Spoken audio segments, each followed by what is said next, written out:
બોટાદના આંદોલન એટલે કે જે કડદાકાંડ લઈને આંદોલન થયું હતું અને પોલીસની પછી જે રીતે અત્યાચાર થઈ એ ઘટનાને લગભગ 3 મહિના પૂરા થઈ ગયા છે. ત્યારે સુરેન્દ્રનગરથી લઈને સમગ્ર ગુજરાતમાં લોકોને એક ઉત્કંઠા છે કે પ્રવીણ રામ અને રાજુ કરપડા ક્યારે છૂટશે. આપણી સાથે આમ આદમી પાર્ટીના ગુજરાત પ્રદેશના મહામંત્રી છે સાગરભાઈ રબારી. આપણે એમની સાથે વાત કરીશું. આજે ડેવલપમેન્ટ પણ થઈ છે, કેટલીક લીગલ જે એક્ટિવિટીઝ છે એની અંદર આપણે એની સાથે વાત કરીશું. સાગરભાઈ, સમગ્ર ગુજરાત અને આમ આદમી પાર્ટીમાં પણ જે કાર્યકર્તાઓ છે અને જે ખેડૂત આગેવાનો છે એમનામાં એક ઉત્કંઠા છે કે આ 2 નેતાઓ તમારા જેલમાં છે, 3 મહિના ઘટનાને થઈ ગઈ. શું પ્રોગ્રેસ છે અને શું હવે આપણે આગળ કરી રહ્યા છીએ? જો પાર્ટીની અમારી લીગલ ટીમની પહેલી પ્રાયોરિટી એ હતી કે જે સામાન્ય ખેડૂતો પોતાના થતા કડદાનો વિરોધ કરવા માટે ગયા અને ભાજપ સરકારે એમને કડદા કરનારનો પક્ષ લઈ અને કેસમાં ફસાવ્યા, તો સ્વાભાવિક છે કે સૌથી પહેલા જામીન એમના થવા જોઈએ. એમની ચોમાસુ સિઝન બગડી રહી હતી અને શિયાળુ વાવણી બગડી રહી હતી, એટલે પાર્ટીએ પહેલા ખેડૂતો માટે જામીન અરજીઓ મૂકી અને ક્રમશઃ બધા જ ખેડૂતો બહાર નીકળી ગયા.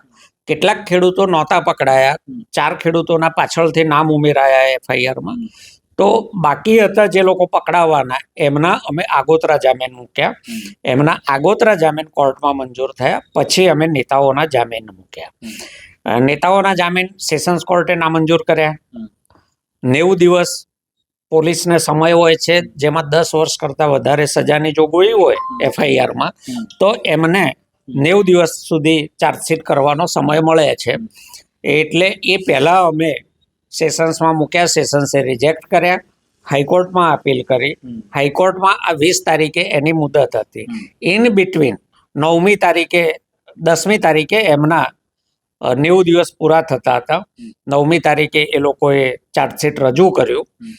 એટલે સ્વાભાવિક છે કે કાનૂની નિષ્ણાતોનો અભિપ્રાય પણ એ હતો અને અમારી સમજણ પણ એ છે કે ઇન બિટવીન ચાર્જશીટ રજૂ થઈ જાય તો હાઈકોર્ટ સામાન્ય રીતે એવું વલણ દાખવતી હોય છે કે ભાઈ હવે તો ચાર્જશીટ દાખલ થઈ ગઈ, તમે રેગ્યુલર પ્રોસેસમાં જાઓ. એટલે સેશન્સમાં પાછા વિડ્રો કરીને જવું પડે.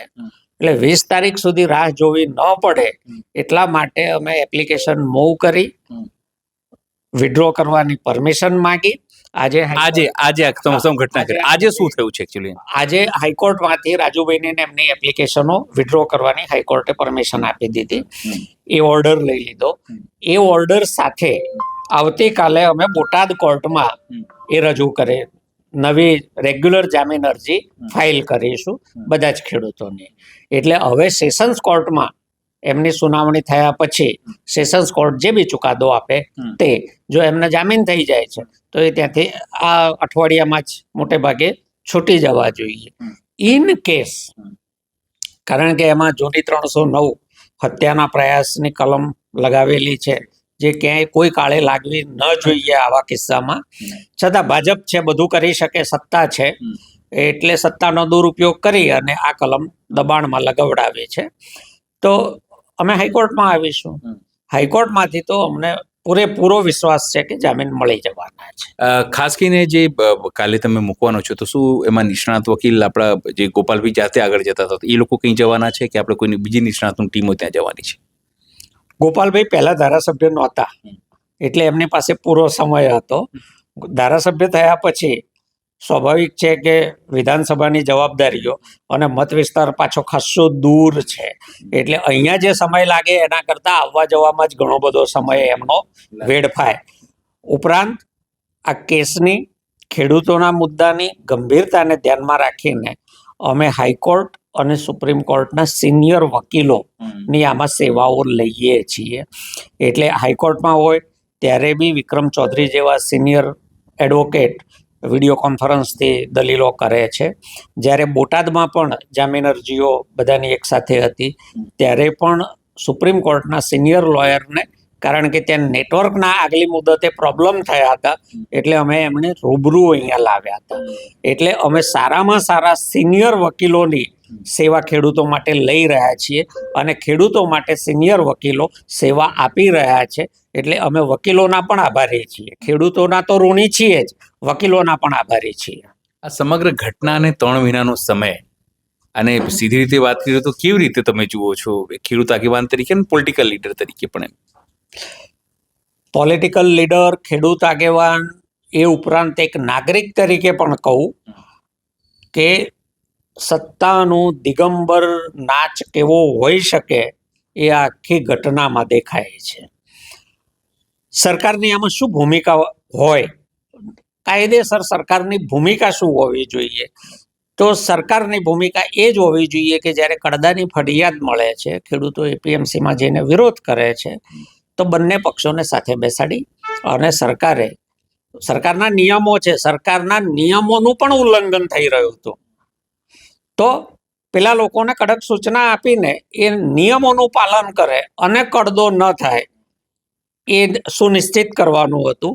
બીજું, જે ખેડૂતો એનાથી દુઃખી હતા એમને સરકારે બાંયધરી આપવાની હતી કે ક્યારેય તમારો કોઈ કડદો થાય તો અમારો સંપર્ક કરજો. કોઈ પણ ખેડૂતનો કડદો એપીએમસીમાં નહીં થવા દઈએ. જો આ સરકારે પોતાની ફરજ નિભાવી હોત, પોતે બનાવેલા નિયમોનું ચુસ્તપણે પાલન થાય એની કાળજી કરી હોત, તો આખી ઘટના ઘટવાની જ નહોતી. કારણ કે કડદા પ્રથા જ બંધ થઈ ગઈ હોત જો સરકારે કાળજી દાખવી હોત, મધ્યસ્થી કરી હોત વ્યવસ્થિત, તો આંદોલન થવાનું નહોતું. જ્યારે આ સરકારની પહેલી નિષ્ફળતા હતી, ભાજપની નિષ્ફળતા એટલા માટે હતી કે નિષ્ફળતાની પાછળનું કારણ પણ સમજવું પડે. તો એપીએમસી જ્યાં કડદા થાય છે ત્યાં જીત્યા છે કોણ? એપીએમસી ના મેમ્બર ડિરેક્ટર તરીકે તો ભાજપના માણસો. એમને મેન્ડેટ કોણે આપ્યો? ભાજપે આપ્યો. કડદો કોના દેખરેખમાં થાય છે? તો બોર્ડની દેખરેખમાં થાય છે, એટલે કે સીધું ભાજપની દેખરેખમાં થાય છે. તો એમને બચાવવાનું એમણે પસંદ કર્યું, કડદાબાજોને, નહીં કે ભોગ બનનાર ખેડૂતોને. એટલે સરકારની ભૂમિકા કડદાબાજોના પક્ષે રહી છે આ ઘટનામાં. માની લો કે એમને છાવરવા હતા, તો ખેડૂતોને પોતાની રીતે પોતાના લોકશાહી અધિકારો ભોગવવા દેવા હતા. એ ખેડૂતો છે માટે ભોગવવા દેવા હતા એવું હું નથી કહેતો. દેશના કોઈ પણ નાગરિકને બંધારણે એ આઝાદી આપી છે કે એ પોતાની વાત મુક્ત મને નિર્ભય રીતે કહી શકે. તો અહીંયા તો ખેડૂતો ઉપર રીતસરનો પોલીસ જુલમ જ ગુજારવામાં આવ્યો. અને આ ઘટનામાં ત્રીજી એક વસ્તુ એ પણ જોવા જેવી છે કે જ્યાં સુધી પોલીસ નહોતી આવી ત્યાં સુધી લોકોના આગ્રહને માન આપીને પ્રવીણભાઈ, રાજુભાઈ બધા ભાષણ કરે છે, તો કોઈ અવ્યવસ્થા નથી થતી, કોઈ અશાંતિ નથી થતી, ત્યાં કોઈ સ્વયંસેવકો નથી, લોકોની સ્વયં શિસ્તથી બેઠા છે અને સાંભળે છે. પોલીસ દાખલ થાય છે એટલે માથાકૂટ થાય છે.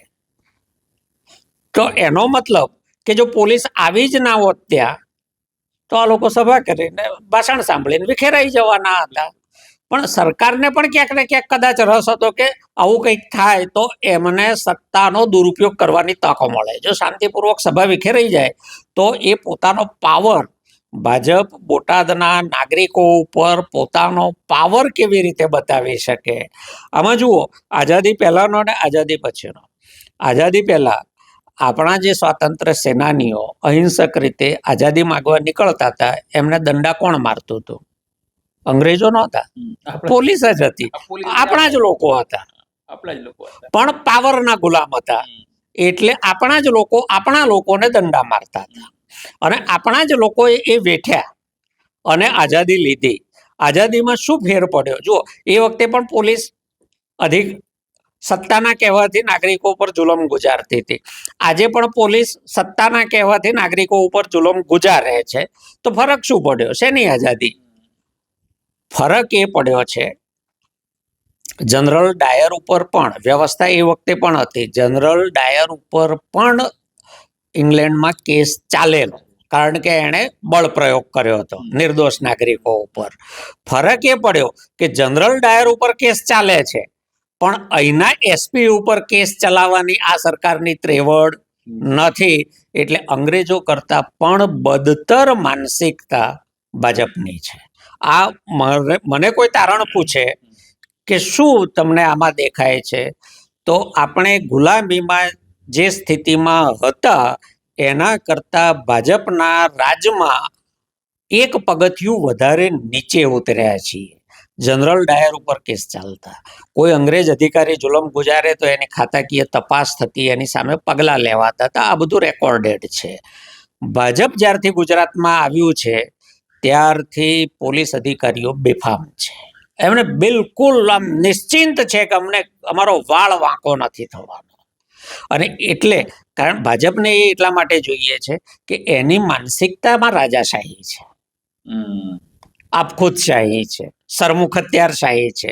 આપખુદશાહી, સરમુખત્યારશાહી, બળ પ્રયોગ વગર ક્યારેય દુનિયામાં ચાલી નથી. એટલે આ સરકારની માનસિકતા વધારેમાં વધારે બળ પ્રયોગ કરી અને લોકોને દબાવવા કેમ, ગભરાયેલા કેમ રાખવા, બીતેલા કેમ રાખવા, એને માટેના જ બધા એ કરે છે કામ. એટલે બોટાદની ઘટના એ ભાજપ પોતાની આપખુદશાહી માનસિકતા વધારે લોકો ઉપર સ્થાપિત કરવા માટે, લોકોમાં વધારે ડર બેસાડવા માટે, એમની સામે કોઈ બોલે નહીં, કોઈ અવાજ ના કરે, ચૂંચા ના થવી જોઈએ, એ માનસિકતાને આગળ વધારવામાં નિર્દોષ ખેડૂતોનો ઉપયોગ કરી ગયું. સ્વાભાવિક છે. સાગરભાઈએ જે અપડેટ આપી એ ખૂબ જ મહત્વપૂર્ણ અપડેટ છે કે કમસે કમ જે છૂટવાની વાત છે, કારણ કે હવે કાયદાકીય પ્રક્રિયા પોતાની રીતે આગળ ચાલશે, પણ લોકોને કમસે કમ જાણવામાં રસ છે કે પ્રવીણ રામ અને જે રાજુ કરપડા છે ક્યારે છૂટશે. જલ્દી છૂટશે, જો નીચલી કોર્ટથી નહીં તો હાઈકોર્ટથી. સહયોગી સંદીપ સાથે અનિલ પટેલ, ન્યૂઝ પોર્ટલ, અમદાવાદ.